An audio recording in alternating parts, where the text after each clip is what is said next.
Mucho se ha hablado en materia de desarrollo urbano y vivienda.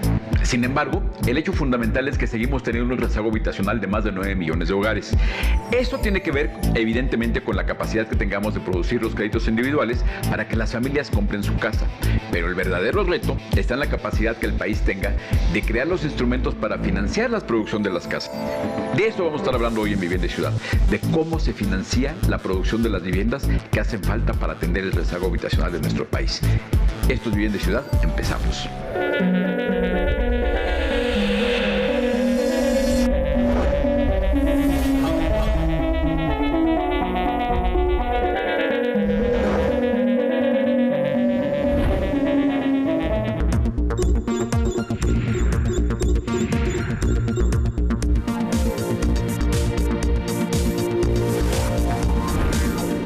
La industria de la vivienda en México no se entendería sin la participación de los actores que financian la adquisición de casas, así como los proyectos de los desarrolladores en el sector. Hablamos principalmente de organismos como el Infonavit, el Foviste, Sociedad Hipotecaria Federal y la banca comercial. En ese sentido, en materia de crédito individual a la vivienda, 2017 cerró con poco menos de 1 millón de acciones de financiamiento en México, que contemplan no solo la compra, sino otros esquemas como el mejoramiento. De ese total, más de 550,000 créditos se concentraron para la adquisición de vivienda, lo que representó una derrama superior a los 305,000 millones de pesos. De manera particular, la banca cerró 2017 con una inversión por arriba de los 151,000 millones de pesos en financiamiento a la vivienda, con lo que se concretaron 119,570 acciones. En materia de crédito a desarrolladores, la banca alcanzó una inversión de 63,800 millones de pesos, lo que equivalió al 2.9% del financiamiento que otorgó al sector empresarial y 17.2% del financiamiento destinado en el sector de la construcción. La tarea de estos organismos es fundamental al colocarse como actores que dinamizan a la industria de la vivienda. En este escenario, cabe destacar la coordinación que se ha consolidado, con lo que se han establecido metas conjuntas para impulsar el tren de la vivienda. En lo referente, cabe mencionar el proyecto 2025, con el que los organismos buscarán duplicar la participación del sector hipotecario en relación al PIB y pasar del 10 al 20% para el año 2025. ¿Qué tal? Muy buenas tardes, bienvenidos a Vivienda y Ciudad, donde por supuesto vamos a platicar de los temas relacionados con desarrollo urbano, pero con la construcción de viviendas, que es el aspecto fundamental para que las ciudades puedan funcionar de tal forma que la gente tengamos calidad de vida. Y hemos hablado en innumerables ocasiones de que el tema del crédito individual está ampliamente cubierto con organismos como Infonavit, como Foviste, como la banca, que en conjunto suman esfuerzos para dar más de 1 millón de créditos y subsidios al año, lo cual es un poderoso motor de México, que no significaría nada, sin embargo, si no hubiera el soporte del financiamiento para producir las casas que se puedan vender a través de ese 1 millón de créditos y subsidios. Y para hablar de ese tema, pues estamos con la voz más autorizada del país, que es Jesús Alberto Cano Vélez. Jesús Alberto, ¿qué tal? ¿Cómo estás? Muy bien, Horacio, gracias por la invitación, a tus órdenes, como siempre. Que es el director general de Sociedad Hipotecaria Federal, el Banco de Desarrollo Mexicano, el Banco de Desarrollo de la Banca Mexicana que tenemos para el sector inmobiliario, que es una cosa única, que no todos los sectores productivos pueden hablar de que tengan un banco de desarrollo a su servicio, por así decirlo. No, yo diría que no es del todo correcto, porque acuérdate que el sistema de banca de desarrollo del gobierno de la República, que coordina la Secretaría de Hacienda, son 6 bancos de desarrollo. Banobras atiende a los estados y municipios, la infraestructura. Nacional Financiera, a la pequeña y mediana empresa, definitivamente con el subsidio vía la Secretaría de Economía, digamos. Bancomex, pues el tema exportador, el sector exportador, importador y exportador. La Financiera Rural, pues el campo. Nosotros a la vivienda. Y Bansefi, un banco de servicio a los pequeños ahorradores de este país. O sea, yo creo que cada sector que atiende la banca de fomento y banca de desarrollo está claramente especificado en su ley orgánica, como es el caso nuestro, ¿no? Claro.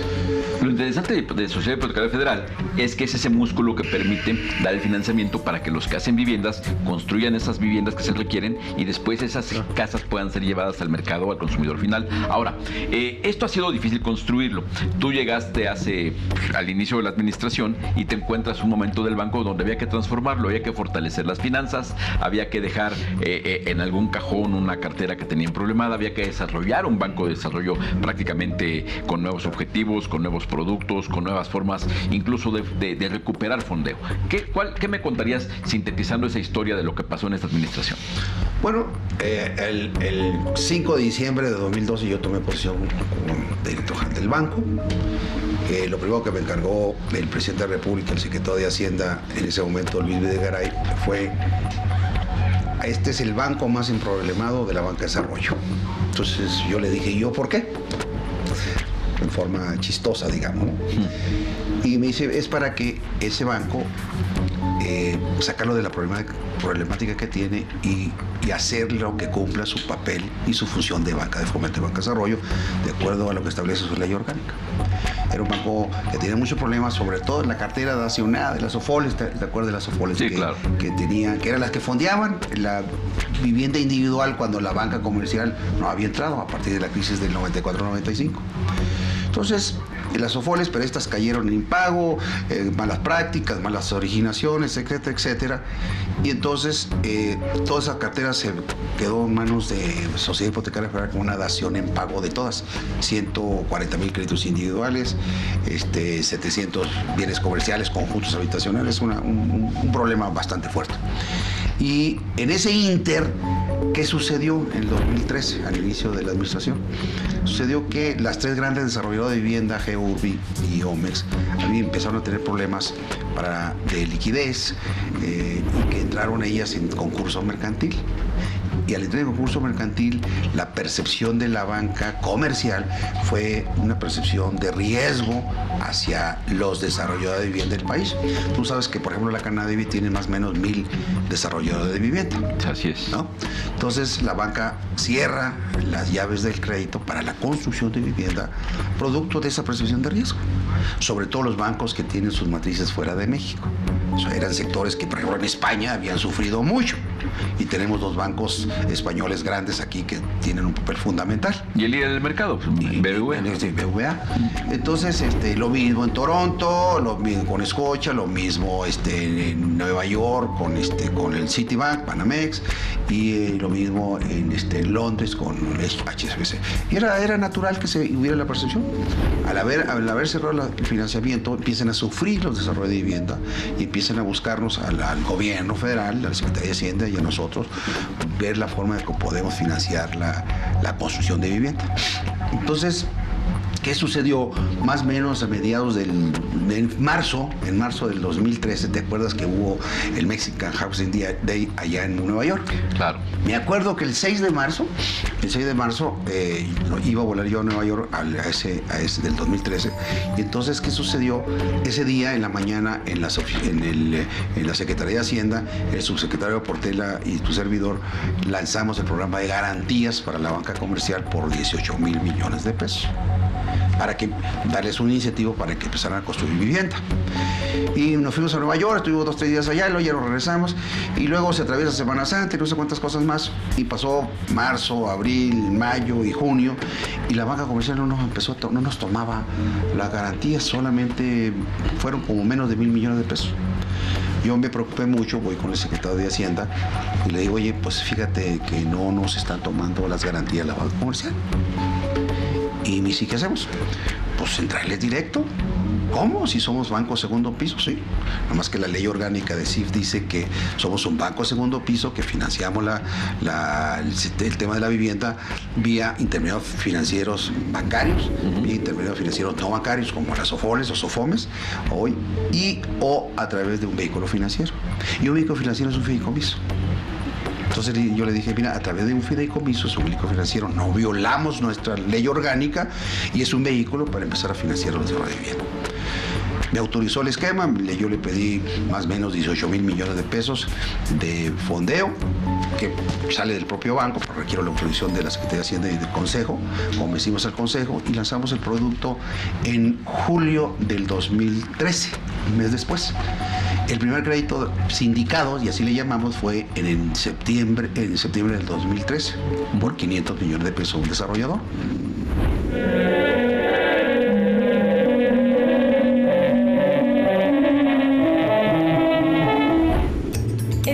1972 nació el Fondo de la Vivienda del Instituto de Seguridad y Servicios Sociales de los Trabajadores del Estado, FOBISTE, organismo encargado de otorgar créditos a quienes laboran en una institución pública. El propósito en ese tiempo era crear un fondo nacional a partir de las aportaciones de las dependencias afiliadas al ISSSTE, para que sus derechohabientes pudieran encontrar una solución a sus necesidades de vivienda. Actualmente, el FOBISTE es una institución financiera que opera con un sistema que permite otorgar créditos accesibles y suficientes para que los trabajadores del Estado adquieran una vivienda digna que incremente su bienestar y seguridad patrimonial. ¿Y qué se caracterizaba este crédito? Literalmente directo a través de un vehículo financiero que es un fideicomiso, con algo muy relevante para darle certeza y certidumbre a los desarrolladores de vivienda. Créditos indicados, así le llamamos, a 8 años con 5 revolvencia. A tasa de mercado. Tasa de mercado. No estamos subsidiando a nadie, tasa de mercado. Con el objetivo de que no desplazara la banca, porque la banca, claro. la banca para empezar no estaba. Si salías abajo de la banca, pues entonces, la banca no iba a entrar. A misma tasa de mercado. Y entonces, pero la ventaja es líneas de 8 años 5 revolvencias, pues te da certeza y certidumbre de desarrollo de vivienda. Mete un proyecto, 2, 3 proyectos al mismo tiempo, 4 años, hasta 5 años. Entonces fue pues un éxito, y ha sido un éxito de tal forma que bajo varios motivos. Nosotros hemos colocado más o menos 30,000 millones de pesos promedio por año en crédito directo. Por año. Por año. El año pasado fueron 32,000 millones de pesos. En los últimos 5 años hemos colocado más de casi 140,000 millones de pesos de crédito directo. Primero. Y luego los atendemos de forma directa. O sea, yo recibo a todos y cada uno de los desarrolladores de vivienda de todo el país en forma directa y lo canalizo con las áreas. Conocemos a todos y cada uno de los casi 500 desarrolladores de vivienda, de los 1,000 que financiamos en forma directa o indirectamente nosotros. 500 desarrolladores. Y tenemos más o menos 1,000 proyectos en ejecución y financiamos 110, 120,000 viviendas al año. ¿Sabes cuántas casas nuevas se construyen? Tú lo dijiste ahorita, 440,000 viviendas nuevas se construyen. Sí. Nosotros financiamos ahorita alrededor de 310 y 120,000 viviendas nuevas, más del 25%, del 100% de las viviendas nuevas. Entonces, aquellas que tienen un crédito garantizado, porque hay más que se producen, tú dijiste la cifra de 1 millón ahorita, que no tienen crédito garantizado, ¿no? Obviamente, porque nosotros somos los reguladores en materia de avalúos. ¿Sabes cuántos avalúos hay al año? 660,000 avalúos al año. Bueno, entonces empezamos a trabajar en ese sentido y a 5 años de distancia nos hemos convertido en el fondeador número 1 del sistema bancario mexicano. Financiamos de los 70,000 millones de pesos del saldo de la cartera de crédito puente de reconstrucción de todo el sistema bancario. O sea, es el crédito que se da a los constructores para hacer las casas. Entonces, el saldo, a la fecha más o menos, son 70,000 millones de pesos. Total, saldo. De esos 70,000 millones de pesos, nosotros tenemos el 25-26%. O sea, la cuarta parte. Muy sensato. Muy sensato.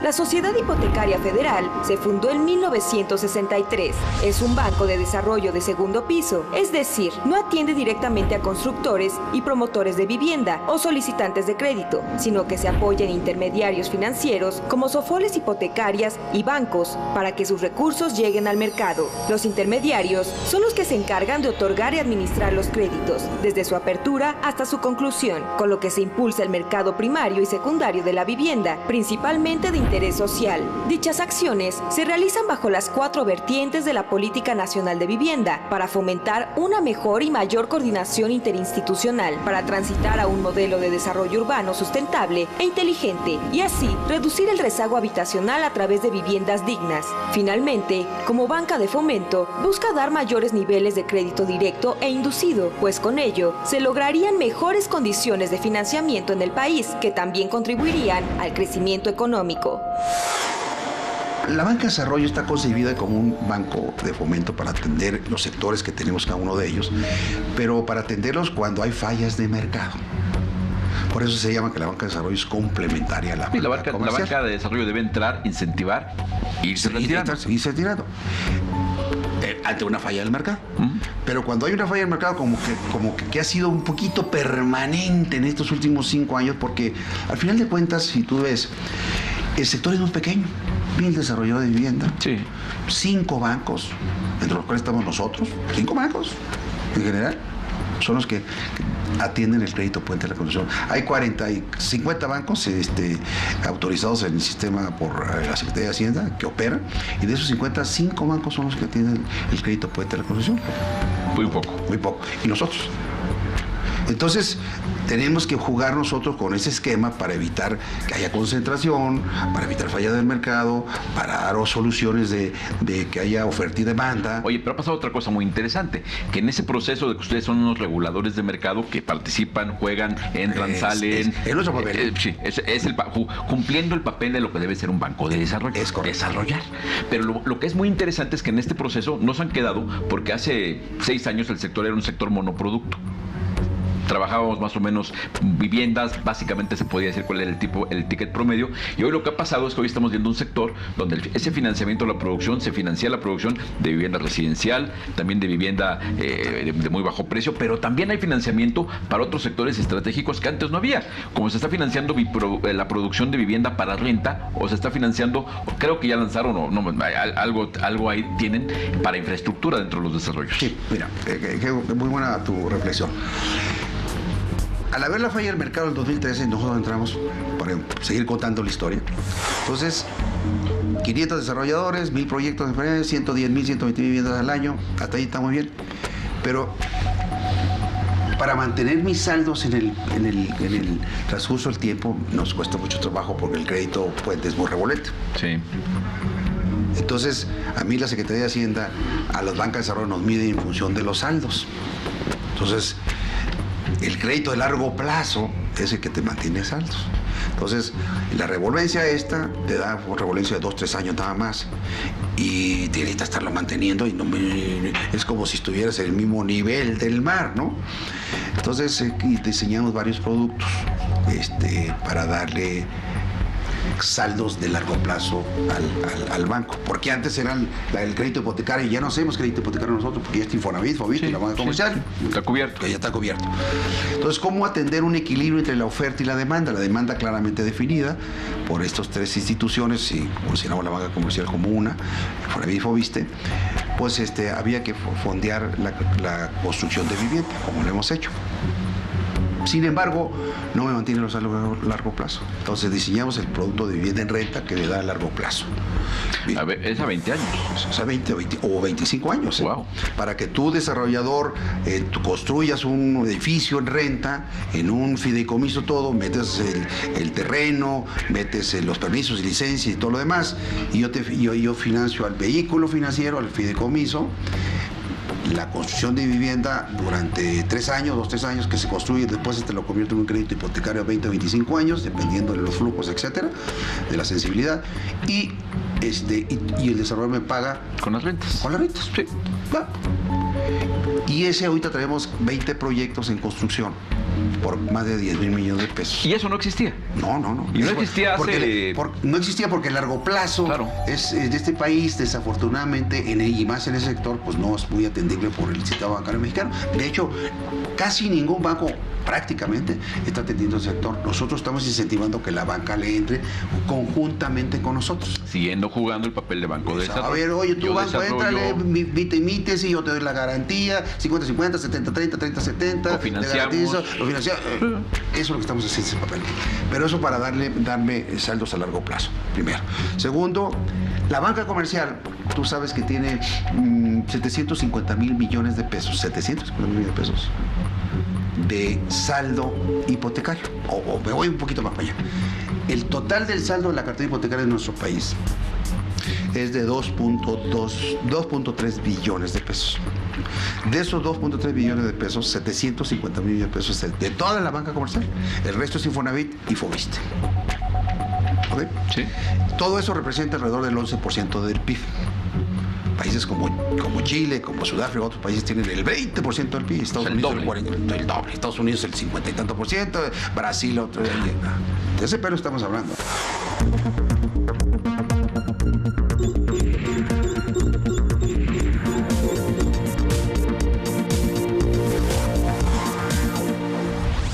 En 1972 fue promulgada la ley del Infonavit por el expresidente Luis Echeverría Álvarez para cumplir con el derecho a la vivienda de los trabajadores establecido en la Constitución Política de los Estados Unidos Mexicanos. Se trata de una institución tripartita donde participa el sector obrero, el sector empresarial y el gobierno.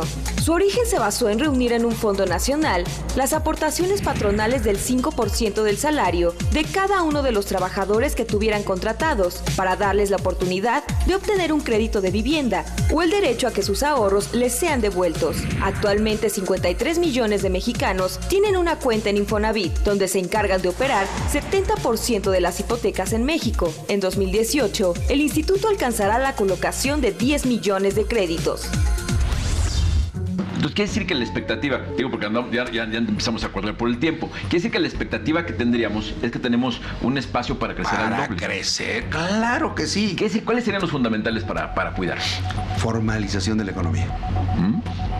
Si tú formalizas la economía, como está sucediendo actualmente, con un sistema de seguridad social, como lo tenemos con el Seguro Social y el Infonavit, y sistema de capacidad de ahorro de la población en general, de los informales, hay de informales e informales. Claro, el informal real que de pequeños ingresos y el informal que es un mecánico o un taxista o un etcétera. Trabajador independiente, un trabajador independiente, un dentista que es un trabajador independiente. Un arquitecto. Es informal. Un arquitecto como tú. Exactamente. O cuando ya deje de ser yo director de General Maestro, pues un economista. Claro, un economista también. Vas a estar en mi gremio de informales. Exactamente. Entonces, esos informales hay que atenderlos, pero toda la pirámide, ¿no? Entonces, todo eso te va a dar una fisonomía distinta para llegar en el futuro a tener mínimo el 20% del PIB. Significaría el doble. México está preparado para eso. Lo que quiero decirte es que la expectativa de crecimiento y desarrollo del sector de la vivienda en todos sus segmentos, tanto el segmento residencial, medio residencial, plus, etcétera, etcétera, hasta la vivienda de interés popular, pues hay que atenderla con los diversos productos que tenemos. Y luego atendemos a través de nuestra banca social. En estos 3 o 5 años hemos atendido más de 20,000 millones de pesos para las autoproductoras de vivienda, de renta, para la autoproducción de vivienda y mejoramientos y ampliaciones que tenemos en todo el país. Entonces, atendemos todo el sector de la vivienda, banca social, la banca media, la parte media de la información, de la producción de vivienda y la parte residencial. Cuando yo planteé mi consejo de atender, el quitar los límites, porque el límite era de 550,000 UDIs, que en aquel momento eran 2,300,000 pesos, yo le decía a mis consejeros, ¿por qué? Si para mí PIB es hacer una casa de 3 millones o 5 millones o 7 millones de pesos que una casa de 300,000 pesos. Eso es la banca de fomento. Entonces quitamos los candados. Entonces yo te puedo financiar ahorita un departamento aquí enfrente de 5 millones de pesos, de 7 millones de pesos. ¿Que se está financiando? Y velo. Claro. Todo lo que se produce aquí en la Ciudad de México se consume. O en Guadalajara, o en Monterrey, o en Puebla. Y además es lo que se requiere aquí. Lo que se requiere aquí, verticalización, densificación y crear ciudad, ¿no? Que estás a otro de tus temas, obviamente, ¿no? Pues bien, querido Jesús Alberto, Como siempre, muchísimas gracias por esta gran plática para entender cómo está el verdadero motor atrás de la industria de la vivienda. Cómo se puede financiar, cómo se puede y debe fondear y financiar la producción. Porque para que tengamos tantas viviendas, evidentemente se requiere que tengamos ese número importante de casas en proceso de construcción en sus diferentes etapas. Es un gusto ver que haya procesos donde estemos viendo las licencias, donde estén los cimientos, donde estemos viendo eso, porque a final de cuentas eso se va a traducir en que la gente pueda comprar casas. Jesús Alberto, muchísimas gracias. No, muchas gracias a ti, por supuesto. Y a ustedes, muchísimas gracias por estar nuevamente con Vivienda y Ciudad. Los esperamos la próxima semana para seguir hablando de estos temas que tienen que ver definitivamente en la construcción de un mejor futuro para nuestro país. Hasta entonces.